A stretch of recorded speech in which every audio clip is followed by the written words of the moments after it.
बात करते हैं जी बिजनेस के मैनेजिंग एडिटर अनिल सिंघवी से, जो कि स्टूडियो से हमारे साथ हैं live. Good morning sir. Gift Nifty की तेजी आज के लिए क्या संकेत दे रही है? और 5 राज्यों के चुनाव के नतीजे भी आज सामने हैं, तो एक बहुत बड़ा संकेत वहां से भी बाजारों के लिए देख रहे हैं। बिल्कुल आज एक बड़ा संकेत डेफिनेटली विधानसभा चुनाव के नतीजों का है। ये आमतौर पर बाजार विधानसभा चुनाव के नतीजों पर ज़्यादा रिएक्शन नहीं देते। 5 में से 4 राज्यों को लेकर लगभग स्थिति साफ है कि वहाँ पर क्या होने वाला है।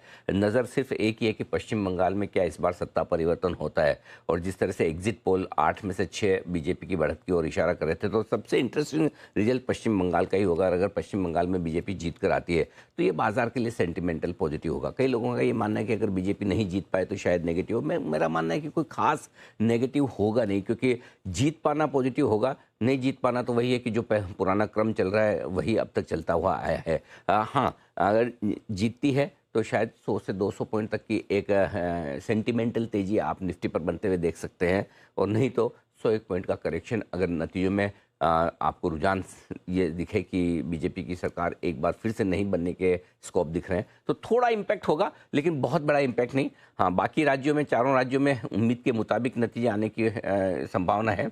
और अगर उसमें कहीं कोई बड़ा फेरबदल होता है तो एक अलग बात है, बट संभावना कम है। सो कुल मिलाकर बाजार के लिहाज से इम्पोर्टेंट यही है कि पश्चिम बंगाल में बीजेपी का प्रदर्शन किस तरह से रहता है। अगर जीत पाए तो बहुत अच्छी बात है, और अगर ना भी जीते, बिल्कुल कांटे की टक्कर रहे, तब भी मुझे लगता है कि बाजार को उससे ज़्यादा इम्पैक्ट नहीं होगा। तो देखते हैं, एक पॉजिटिव ट्रिगर बन सकता है अगर बीजेपी साफ तौर पर सरकार बनाने की सिचुएशन में आती है, अगर पश्चिम बंगाल में। तो जी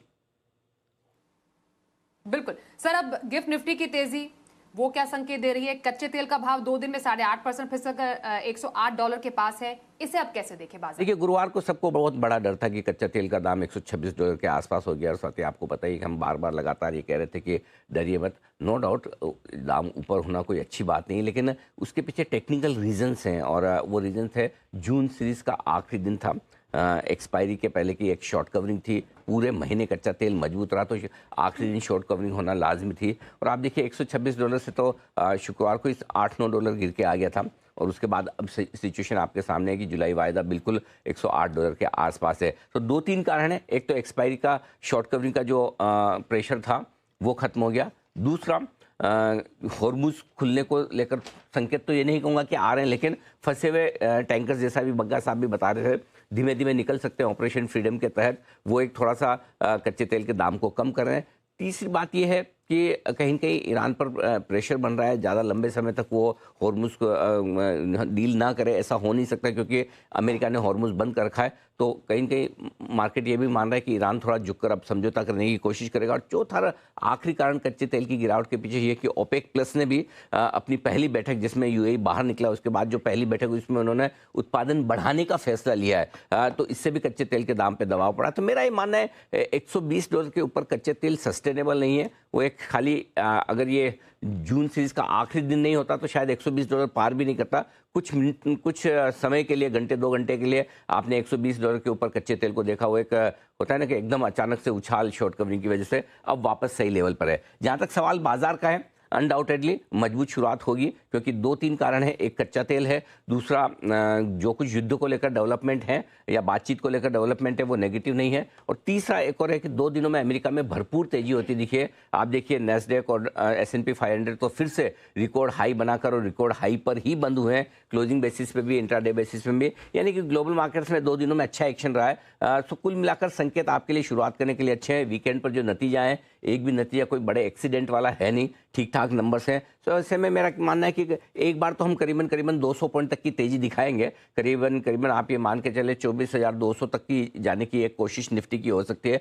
उसके बाद देखते हैं, अगर सपोर्ट बंगाल के चुनाव के नतीजों से मिला तो 24,300 350 की रेंज में जाने की कोशिश निफ्टी करेगा। और नहीं तो फिर वहां से करेक्शन आता दिखेगा। जहां तक लेवल्स का सवाल है, मैं आपको जल्दी से दे दूं, 23,800 23,900 बाजार के लिए मजबूत सपोर्ट का काम करेगा। और ऊपरी स्तरों पर 24,175 से 24,300 की रेंज रुकावट के तौर पर लेकर चल सकते हैं। जहां तक सवाल बैंक निफ्टी का है, 54,150 54,450 बहुत ही मजबूत सपोर्ट जोन है, जो आसानी से टूटना नहीं चाहिए। और ऊपरी स्तरों पर 55,750 से लेकर 55,900 की एक रेंज है, जहां तक जाने की कोशिश बैंक निफ्टी की भी हो सकती है। अगर बंगाल के चुनाव के नतीजे बढ़िया हैं तो मुझे लगता है कि आज रेट सेंसिटिव शेयरों में, बैंक निफ्टी में, NBFC, ऑटो, रियल एस्टेट, ये मजबूत रह सकते हैं। ऑटो कंपनियों के महीनों के जो नतीजे आए हैं, मंथली सेल्स नंबर, वो भी कमोबेश ठीक है, उम्मीद के मुताबिक है। तो ऐसा आज शुरुआत करने के लिए झटका देने वाला कोई संकेत है नहीं, सब पॉजिटिव है। और अगर एक चुनाव के नतीजों का, विधानसभा चुनाव के नतीजों का एक पॉजिटिव ट्रिगर और मिल जाए तो आज बाजार कुछ कमाल करने की कोशिश कर सकता है। जी